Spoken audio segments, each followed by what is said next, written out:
اللہ اکبر، سبحان اللہ، الحمدللہ، استغفر اللہ، نحمدہ و نصلی علی رسولہ الکریم، اما بعد، اعوذ باللہ من الشیطان الرجیم، بسم اللہ الرحمن الرحیم۔ آج کل ہمارا سلسلہ گفتگو ایلن شفق کی کتاب 40 رولز آف لو سے، جس کو اردو میں 40 چراغ عشق کا نام دیا گیا، میں جو شمس تبریز علیہ الرحمہ نے جلال الدین علیہ الرحمہ کی تربیت کی اور ان کو جو تعلیم دی، اس کی وضاحت سے متعلق ہے۔ اس وقت جس پر ہم بات کریں گے وہ اصول نمبر 37 ہے۔ اللہ ایک باریک بین گھڑی ساز ہے، اس قدر درست ہے کہ اس کا حکم زمین پر اور ہر امر اپنے وقت پر وقوع پذیر ہوتا ہے، نہ لمحہ بھر پہلے اور نہ ہی لمحہ بھر تاخیر سے، اور بغیر کسی استثناء کے ہر کسی کے لیے گھڑی بالکل درستگی سے کام کرتی ہے۔ ہر کسی کے لیے محبت کا ایک مخصوص وقت ہے اور موت کا ایک وقت مقرر۔ یہاں پر شمس تبریز آپ کو یہ بات سکھا رہے ہیں کہ ہر چیز کی میچورٹی کا وقت مقرر ہے۔ شمس تبریز کو اللہ نے بہت سے علوم سے نوازا، بڑی روحانیت سے نوازا، بڑی حکمتوں سے نوازا، مگر وہ اس کے لیے بہت پریشان رہتے تھے کہ جو علوم مجھے رب العزت نے عطا فرمائے ہیں وہ میں کس کے حوالے کروں، کس کو میں اپنا شاگرد بناؤں، کس کو یہ نور جو ہے ڈیلیور کروں۔ اس کے لیے انہوں نے بہت سے سفر کیے، تبریز سے نکل کے شام گئے، ایران گئے، بیت المقدس گئے، اور پھر ترکی میں کونیا گئے۔ وہاں جب کونیا پہنچے تو رومی سے ملاقات ہوئی اور انہوں نے یہ سمجھا کہ اب وہ وقت آ پہنچا ہے، وہ شخص آ پہنچا ہے جس کے حصے میں میرے علم آنا چاہیے۔ وہیں سے اسی نظریے کے مطابق انہوں نے بات کی کہ ہر چیز کا وقت مقرر ہے۔ رسول اللہ صلی اللہ علیہ وسلم نے موت کے بارے میں فرمایا کہ اس کے لیے 3 چیزیں مقرر ہیں: وقت، جگہ، طریقہ۔ ایسے ایسے واقعات ہوتے ہیں انسان سوچ نہیں سکتا کہ موت اس کو کیسے دبوچتی ہے۔ حضرت علی کرم اللہ وجہ رضی اللہ تعالیٰ عنہ سے ایک بار پوچھا گیا کہ اے علی، اگر کسی ایک شخص کو ایک ایسے کمرے میں بند کر دیا جائے جس کی دیواریں پاٹ دی جائیں، دروازہ نہ ہو، بالکل ہموار کر دیا جائے، تو اس کو رزق کیسے پہنچے گا؟ اس کو رزق کیسے پہنچے گا؟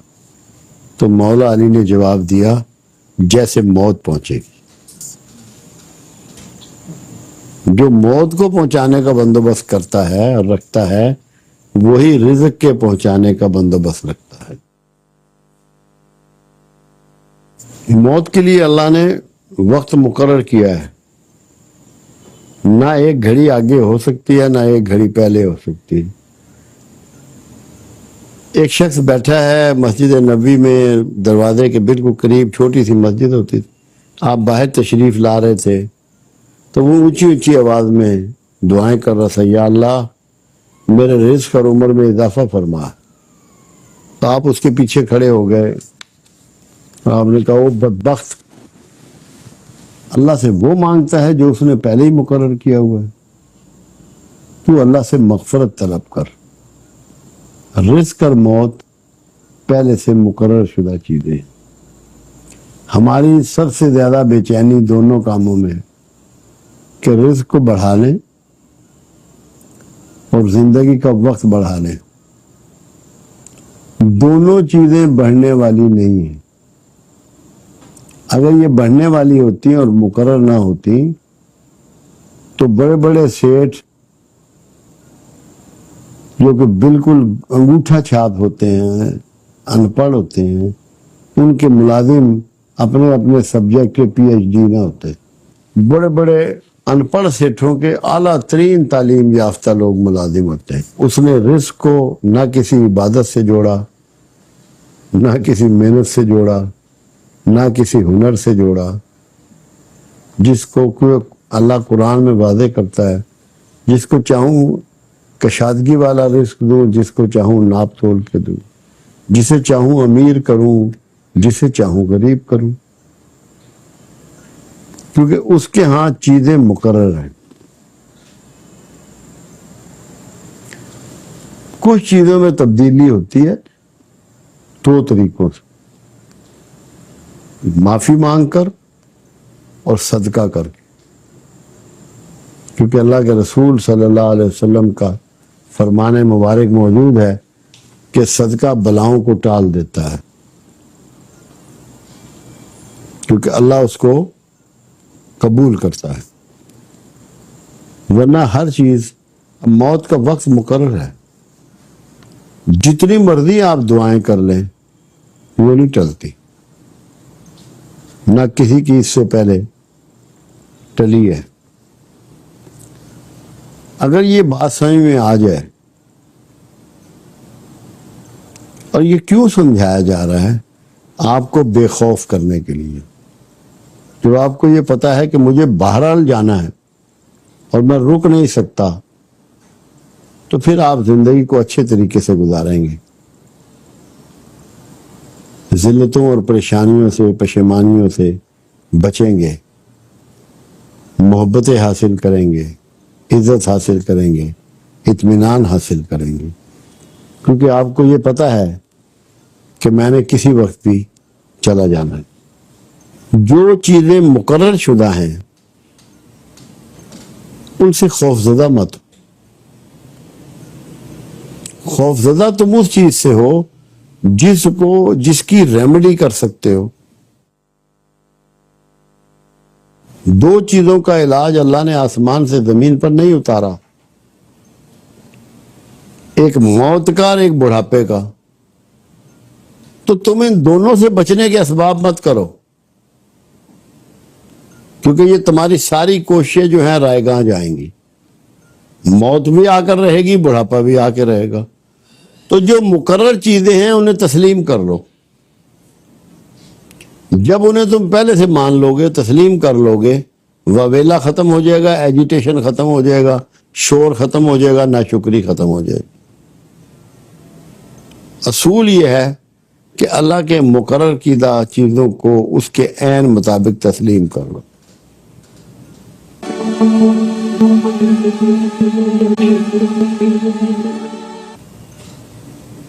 ہم لوگ تو احتجاج کرتے ہیں نا، احتجاج کرتے ہیں جب کوئی اپنا پیارا چلا جاتا ہے تو گھروں میں سے کرسیاں اور میزوں پہ نہیں بیٹھتے، زمین پہ چادر بچھا دیتے ہیں. ورنہ روٹین میں تو ہم کرسی میزوں پہ بیٹھتے ہیں، چارپائیوں پہ بیٹھتے ہیں، ایجیٹیٹ کرتے ہیں کہ کیوں مارا تو نے اسے. اس کو تسلیم نہیں کرتے کہ یہ اس کے سسٹم کا حصہ ہے. اسی طرح کسی کے اقتدار کا بھی وقت ہے، اس کی عزت کا بھی وقت ہے، اور کسی سے محبت ہو جانے کا بھی وقت ہے. وہ کسی سے بھی ہو سکتی ہے، اللہ سے ہو سکتی ہے، اس کے رسول سے ہو سکتی ہے، اولیاء عظام سے ہو سکتی ہے، ماں باپ سے، بہن بھائیوں سے ہو سکتی ہے، کسی اور دوسرے انسان سے ہو سکتی ہے، کسی اور سامان سے ہو سکتی ہے. وہ بھی وقت مقرر ہے، اپنے وقت پر ہی ہوتی ہے. وقت سے پہلے محبت بھی نہیں ہوتی. کیوں؟ آپ کی میچیورٹی کا ٹائم ہے. جو چیز بنیادی طور پہ آپ کو میچیور کرتی ہے وہ لو ہے، محبت ہے. جب تک کہ انسان کے سینے میں محبت پیدا نہ ہو، محبت جاگزی نہ ہو، وہ کبھی بھی میچیور نہیں ہو سکتا، بالغ نہیں ہوتا. عمر سے نہیں بالغ ہوتا، محبت سے انسان بلوغت حاصل کرتا ہے. جب محبت اس کے اندر پیدا ہو جاتی ہے، اس کے اندر کے قربانی کے جذبے جو ہیں وہ جوان ہو جاتے ہیں. وہ سیکریفائز کرنا سیکھ لیتا ہے، اور جو سیکریفائز کرتا ہے وہ امر ہو جاتا ہے. اور ایثار کے لیے محبت ضروری ہے. بغیر محبت ایثار ممکن ہی نہیں ہے. اس کا وقت مقرر ہے.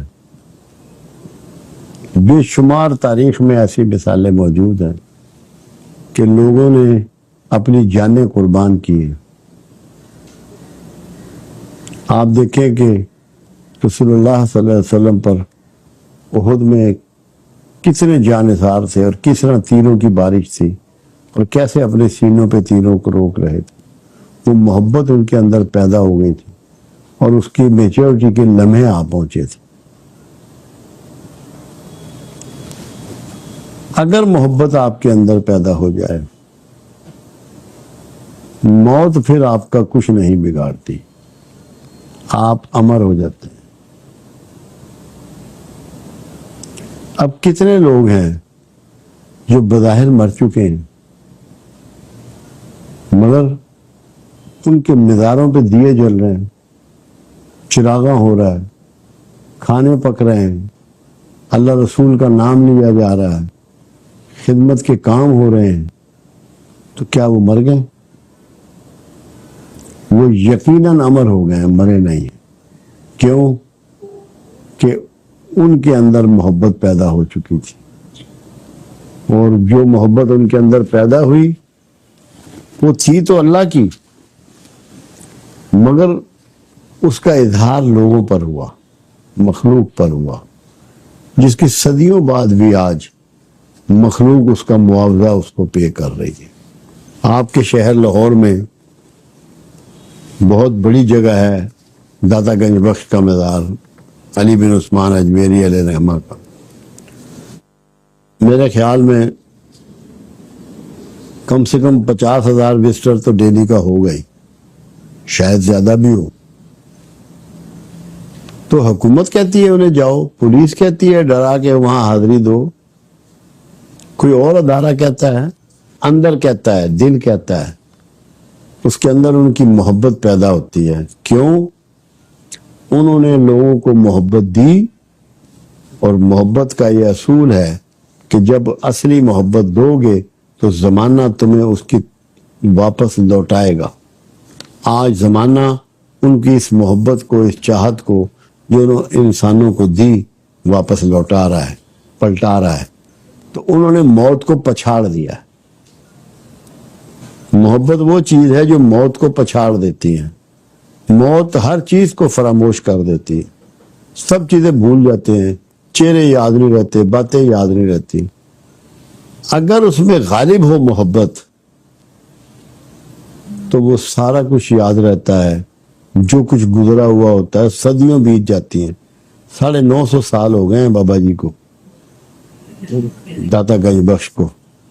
تو آج بھی لوگ دیوانہ وار وہاں جا رہے ہیں، کیونکہ جب ان کی زندگی میں محبت تقسیم ہو رہی تھی، آج بھی محبت اسی طرح بانٹی جا رہی ہے. محبت وہ قوت ہے جو موت کو پچھاڑ دیتی ہے.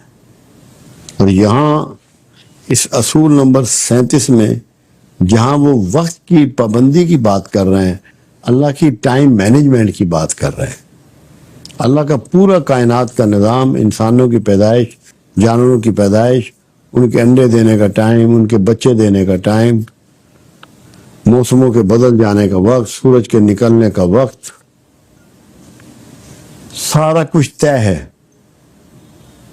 یہ نظام الاوقات کا پورا نظام پروردگار عالم کا بھرپور ہے اور مکمل ہے، اور قیامت تک اس میں تبدیلی نہیں آئے گی.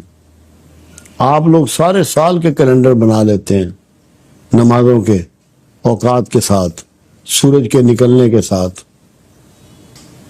پورے تہوار اپنے اس کے مطابق آپ مینج کر لیتے ہیں، کیونکہ اللہ کے ہاں ٹائمنگ بہت پرفیکٹ ہے. یہ ہمیں اس لیے سکھا رہا ہے مالک کہ اگر کائنات میں کامیابیاں چاہتے ہو تو پرفیکشن حاصل کرو ٹائمنگ میں. یہ وہ قوت ہے جو میں نے تمہیں عطا کی ہے، اس کو ویسٹ مت کرو، ضائع مت کرو. جو افراد جو قومیں وقت ضائع کرتی ہیں اللہ انہیں ضائع کر دیتا ہے. وہ کبھی بھی پنپ نہیں سکتی، کامیاب نہیں ہو سکتی. آپ کے سامنے ہیں، آپ گواہ ہیں. دنیا میں جتنی قومیں اس وقت کامیاب ہیں وہ ساری وہ ہیں جو وقت کی پابند ہے، اپنی بات کی پابند ہے، اپنے اصولوں کی پابند ہے. اور یہ بات آپ کو سمجھانے کی کوشش کی جا رہی ہے. وقت کے پابند ہو جاؤ، اصول کے پابند ہو جاؤ، وعدے کے پابند ہو جاؤ. قرآن کہتا ہے وعدے کی تم سے پوچھ کروں گا. کمٹمنٹ کے پابند ہو جاؤ اور محبت کے پابند ہو جاؤ. اگر تم نے یہ اصول سیکھ لیے تو اس کا مطلب ہے شمس تبریز کے اصول نمبر 37 سے پوری طرح مستفید ہو گئے. اللہ کرے کہ یہ وقت کی پابندی، میں نے اس پہ ایک لیکچر ڈیلیور کیا تھا بہت پہلے، ٹائم مینجمنٹ آف پروفٹ، کہ رسول اللہ صلی اللہ علیہ وسلم کی ٹائم مینجمنٹ کیا تھی. اگر خدا کرے کہ ہمیں ٹائم مینجمنٹ کا آرڈر آ جائے، چاہے ہم رسول اللہ سے سیکھیں، قرآن سے سیکھیں، شمس تبریز سے سیکھیں، ہمارے بہت سے فیلئر ختم ہو سکتے ہیں. اس کو اگر ہم پکڑ لیں، ٹائم مینجمنٹ کو درست کر لیں کہ ہمیں کون سا کام کس وقت کرنا ہے، کس طرح کرنا ہے، یہ اگر ہم سیکھ لیں. سب کے 24 گھنٹے برابر ہوتے ہیں، کسی کے پاس 26 گھنٹے نہیں ہوتے. اس کی یوٹیلائزیشن ہوتی ہے. آپ کے سامنے ہے میری زندگی کہ کتنی مصروفیت ہے، اس کے باوجود میں لوگوں کی غمی میں پوری طرح شامل ہوتا ہوں، لوگوں کی شادی بیاہ کی خوشی کی تقریبات میں پوری طرح شامل ہوتا ہوں، اپنے دوستوں کی محفل میں جو میرے بچپن کے ساتھی ہیں، جوانی کے ساتھی ہیں، ان کے ساتھ پوری طرح شامل ہوتا ہوں، اپنی فیملی کو مکمل طور پہ اٹینڈ کرتا ہوں، کیونکہ ان کو وقت دینا بھی میرے فرائض میں شامل ہے. اور کتابوں کا سلسلہ بھی ہے، لیکچروں کا سلسلہ بھی ہے، سوشل ورک بھی ہے، شہر کے مسائل بھی ہیں، ڈیرے کا رش آف پبلک بھی ہے. اگر میں ٹائم مینجمنٹ نہ کرتا ہوں تو میرے لیے یہ پاسبل ہی نہیں ہے کہ میں اتنے بہت سارے کام کر سکوں. یہ اس مینجمنٹ کا حصہ ہے کہ آپ وقت سے پہلے تھوڑا سا غور کر لیتے ہیں، سوچ لیتے ہیں. اگر آپ یہ سیکھ لیں گے تو آپ نہ تو کبھی کوئی چیز بھولیں گے، نہ آپ کی ٹرین چھوٹے گی، نہ آپ کا جہاز مس ہوگا، نہ آپ اینک بھولیں گے، کیونکہ ٹائم ہوگا آپ کے پاس اپنے کام کرنے کا. آپ سارے کام ان ٹائم مینج کر لیں گے. جتنے بھی ولی ہوئے ہیں یا جتنے بڑے مفکر ہوئے ہیں یا صوفی ہوئے ہیں، ان کی ہمیں جو بنیادی ٹریننگ ہے وہ یہی ہے کہ جو بنیادی اصول ہیں دین کے، انسانیت کے، ان کو اڈاپٹ کرو، اچھے انسان بنو، ایک ڈسپلن انسان بنو، تاکہ ڈسپلن معاشرہ وجود میں آئے. یہ وہ اس کے اصول وہ آپ کو سکھا رہے ہیں.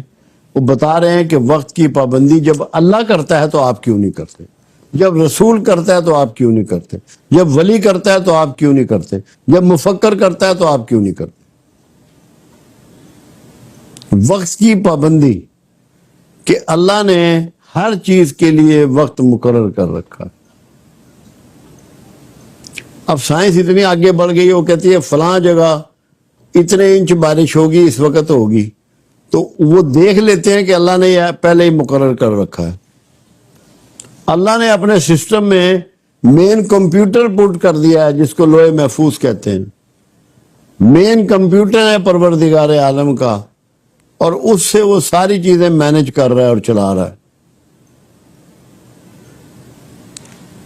تو ہمیں اس کی اعلیٰ ترین مخلوق ہونے کے ناطے، اشرف المخلوقات ہونے کے ناطے، اللہ کا اس کائنات میں نائب ہونے کے ناطے، اللہ کے ان سسٹم کو اڈاپٹ کرنا چاہیے، اچھی طرح سیکھنا چاہیے، ان کے مطابق اپنے ذات کے کام اپنے گھر کے کام، اپنے اداروں کے کام چلانے چاہیے. اور یہ بات کبھی نہ بھولنی چاہیے کہ میرا جو اختتام ہے وہ کسی لمحے بھی ہو سکتا ہے. موت کبھی بھی آ کے مجھے دبوچ سکتی ہے. یہ چیز اپنے ذہن میں پختہ کر لیں اور واضح کر لیں، تو پھر یہ اصول نمبر 37 جو ہے یہ صحیح معنی میں سمجھ میں آ جائے گا اور آپ پہ لاگو بھی ہو جائے گا.